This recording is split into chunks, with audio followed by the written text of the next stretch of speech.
आपका एक prompt message globally environment की धज्जियां उड़ा रहा है। यही सेम प्रोसेस होता है जब आप चैट जीपीटी का यूज करके अपने फोटो को स्टूडियो गिबली आर्ट में कन्वर्ट करवाते हैं। ऐसे में इसके रिजल्ट ऐसे सॉल्यूशन पर फोकस करेंगे जो शॉर्ट टर्म फाइनेंशियल गेन के लिए होंगे, बजाय एनवायरनमेंट सस्टेनेबिलिटी को प्राथमिकता देने। लेकिन जितना सिंपल आपको ये सवाल लग रहा है, इसका जवाब उतना ही गहरा होने वाला है।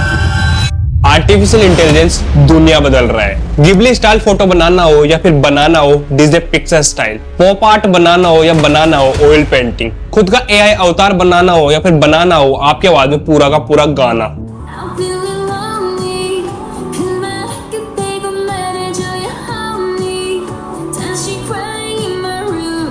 सोनी पिक्चर एनिमेशन स्टाइल में फोटो बनाना हो या फिर बनाना हो टॉय एनिमेशन स्टाइल में, आज ये सब बनाना पॉसिबल है केवल कुछ ही सेकंड में। बस जरूरत है तो आपके एक प्रॉम्प्ट मैसेज की और आपके एक माउस क्लिक की। जितने फैसिनेटिंग, एक्साइटिंग और इंटरेस्टिंग ये सब करने में लगता है, उतने ही बुरे इसके कॉन्सिक्वेंसेस झेलने पड़ रहे हैं हमारे एनवायरनमेंट को। आपका एक प्रॉम्प्ट मैसेज ग्लोबली एनवायरनमेंट की धज्जियां उड़ा रहा है। आप लोग सोच रहे होंगे क्या बचकानी बातें कर रहा हूँ, आपके एक प्रॉम्प्ट मैसेज देने से कौन सा पेड़ को काटा ही जा रहा है। लेकिन जितना सिंपल आपको ये सवाल लग रहा है, इसका जवाब उतना ही गहरा होने वाला है। आप यकीन नहीं करेंगे, लेकिन चैट जीपीटी को दिया गया आपका एक प्रॉम्प्ट मैसेज कैसे एनवायरनमेंट की तबाही का कारण बनता जा रहा है। कैसे चैट जीपीटी द्वारा बनाया गया स्टूडियो गिबली आर्ट कैसे वाटर क्राइसिस का कारण बन रही है। आइए जानते हैं इन्हीं सभी सवालों के जवाब आज के इस वीडियो में।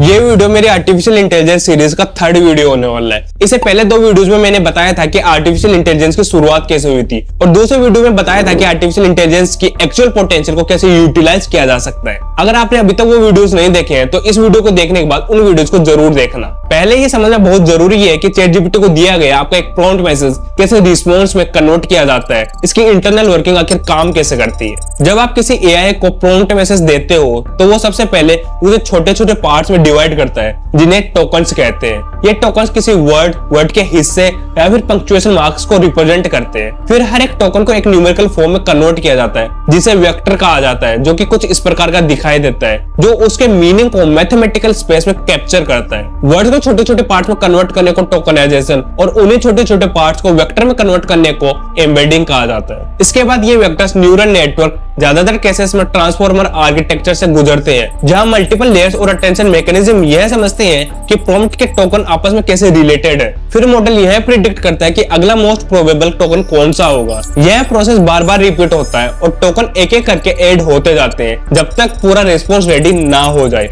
आखिर में इन वेक्टर्स को ह्यूमन रीडेबल टेक्स्ट में कन्वर्ट किया जाता है, जिससे आपको एआई का फाइनल आंसर देखने को मिलता है। सिमिलर इमेज जनरेशन में भी यही होता है, जहां एक प्योर नॉइज फोटो को आपके प्रॉम्प्ट के कॉन्टेक्स्ट के अकॉर्डिंग डीनोइज प्रोसेस के थ्रू नई फोटोज में बदला जाता है। और इमेज टू इमेज जनरेशन के केस में भी आपके द्वारा दी गई एग्जिस्टिंग फोटो को ही आपके प्रॉम्प्ट मैसेज के कॉन्टेक्स्ट के अकॉर्डिंग डीनोइज करके एक नई इमेज जनरेट की जाती है। नॉइज इमेज से एक रियल इमेज बनाने के प्रोसेस को डिफ्यूजन प्रोसेस कहा जाता है। इसका नाम भी इसके प्रोसेस से ही पड़ा है, जिसमें एक हाई एंट्रोपी इमेज से एंट्रोपी को डिफ्यूज करके एक स्ट्रक्चर और रियलिस्टिक फोटो बनाई जाती है। एंट्रोपी को आप रैंडमनेस से कंपेयर कर सकते हो, या फिर विजुअलाइज करना है तो आप इस इमेज को देख सकते हो। यही सेम प्रोसेस होता है जब आप चैट जीपीटी का यूज करके अपने फोटो को स्टूडियो गिबली आर्ट में कन्वर्ट करवाते हो। जो भी प्रोसेस मैंने आपको अभी बताया है, उसके हर एक स्टेप में, चाहे वो वर्ड्स को स्मॉल पार्ट में कन्वर्ट करना हो, उन स्मॉल पार्ट्स को वेक्टर में कन्वर्ट करना हो, या फिर नॉइजी इमेज को एक रियलिस्टिक फोटो में ट्रांसफॉर्म करना हो, हर एक स्टेप में एनर्जी यूज होती है। और यही एनर्जी आज पूरे एनवायरनमेंट के लिए एक खतरा बनती जा रही है। फरवरी 2023 में अल्फाबेट के चेयरमैन ने बताया कि एक गूगल सर्च करने में जितनी एनर्जी कंज्यूम होती है, एलएलएम से सेम क्वेरी पूछने पर 10 टाइम्स ज्यादा एनर्जी कंज्यूम होती है। जहां एक गूगल सर्च के लिए 0.3 वोट पर आवर एनर्जी लगती है, वहीं चैट जीपीटी से पूछने पर यह 3 वोट पर आवर तक पहुंच जाती है। गूगल एआई अकेले साल भर में इतनी एनर्जी कंज्यूम कर लेता है जितनी एनर्जी आयरलैंड जैसी कंट्रीज पूरे साल भर में नहीं कर पाती। 2022 तक डेटा सेंटर जितनी एनर्जी कंज्यूम करते थे, 2026 तक आते आते वही एनर्जी कंजप्शन ऑलमोस्ट डबल हो जाएगी। इमेज जनरेशन तो टेक्स्ट जनरेशन से 8 से 9 गुना ज्यादा एनर्जी कंज्यूम करता है। 1000 इमेज जनरेट करने में जितनी एनर्जी लगती है, उतनी एनर्जी में एक लैपटॉप 10 घंटे तक चल सकता है। एआई सिर्फ एनर्जी कंजप्शन में ही नहीं बल्कि CO2 एमिशन में भी बहुत आगे निकल चुका है। यूनिवर्सिटी ऑफ मैसाचुसेट्स के एक स्टडी के अकॉर्डिंग न्यूयॉर्क सिटी से सैन फ्रांसिस्को तक एक पैसेंजर को एयर ट्रेवल करने में जितना CO2 एमिशन होता है, उससे 300 गुना ज्यादा CO2 एमिशन एक AI मॉडल को ट्रेन करने में प्रोड्यूस हो जाता है। ओपन AI रिसर्च के अकॉर्डिंग 2012 से AI मॉडल्स को ट्रेन करने में रिक्वायर्ड कंप्यूटिंग पावर हर 3 महीने में डबल होती जा रही है। 2040 तक एक्सपेक्ट किया जा रहा है कि information and communication technology global emission का 14% तक प्रोड्यूस करने लग जाएगी, जिसमें मेजोरिटी हिस्सा होगा data centre and communication network का। ये डेटा साफ दिखाता है कि AI का कार्बन फुटप्रिंट एनवायरनमेंट को किस तरीके से नुकसान पहुंचा रहा है। AI टेक्नोलॉजी से प्रोड्यूस होने वाले ई वेस्ट भी एक सीरियस कंसर्न बनता जा रहा है, जो एनवायरनमेंट के साथ साथ ह्यूमन हेल्थ के लिए भी खतरा है। वर्ल्ड इकोनॉमिक फोरम के अकॉर्डिंग 2050 तक ई वेस्ट 120 मिलियन मेट्रिक टन को पार कर जाएगा। इतना ज्यादा है कि एक पूरा माउंट एवरेस्ट सिर्फ ई वेस्ट से बनाया जा सकता है। एग्रीकल्चर में भी AI का यूजेस की वजह से पेस्टिसाइड और फर्टिलाइजर का ओवरयूज देखने को मिला है, जो सोयल, वाटर और बायोडाइवर्सिटी को नुकसान पहुंचा रहा है। AI का एनवायरनमेंट मैनेजमेंट में यूज होना भी कई इथिकल क्वेश्चंस को सोचने में मजबूर कर देता है। अगर AI को इनएक्यूरेट और इनकम्प्लीट डेटा पर ट्रेन किया जाए,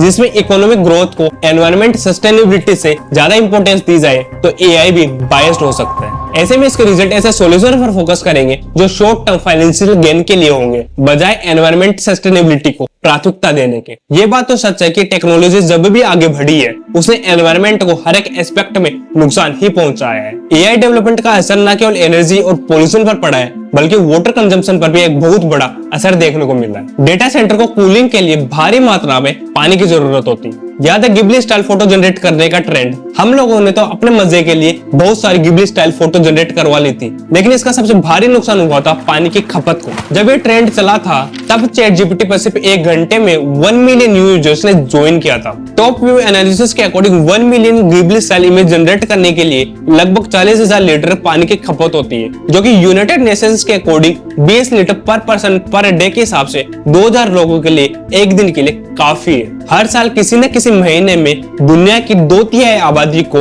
वाटर शॉर्टेज का सामना करना पड़ता है, और 2030 तक ये गैप और भी ज्यादा हो जाएगा। गिबली स्टाइल ट्रेंड के दौरान लोगों ने इतनी ज्यादा फोटो जनरेट करवाई थी कि OpenAI के CEO सैम अल्टमैन को ट्वीट करके बताना पड़ा कि बस करो, हमारे GPUs मेल्ट हो रहे हैं। इसी वजह से उन्होंने इमेज जनरेशन पर लिमिट भी लगा दी थी। यहाँ तक गिबली स्टूडियो के फाउंडर हायो मियाजाकी ने इसको इंसल्ट तक कह दिया था। ब्लूमबर्ग रिपोर्ट के अकॉर्डिंग 2022 के बाद जितने भी नए डेटा सेंटर्स बनाए गए हैं, उनमें से 2/3 ऐसे इलाकों में बनाए गए हैं जहां ऑलरेडी हाई लेवल पर वाटर स्ट्रेस देखने को मिला है। और ये समस्या केवल US में नहीं है, बल्कि चाइना और इंडिया में भी है, जहां डेटा सेंटर का बड़ा हिस्सा ऐसे एरियाज में बनाए जा रहे हैं जो पहले से ही वाटर शॉर्टेज प्रॉब्लम को झेल रहे हैं। दुनिया के ज्यादातर देशों में डेटा सेंटर ऐसे स्थानों पर बनाए गए हैं जहां water stress extremely high level पे है। मोर AI मतलब मोर वाटर कंजम्पशन। US में एक एवरेज 100 मेगावाट डेटा सेंटर जितनी पावर कंज्यूम करता है, यह 75,000 होम्स के लिए कंबाइंड पावर देने के लिए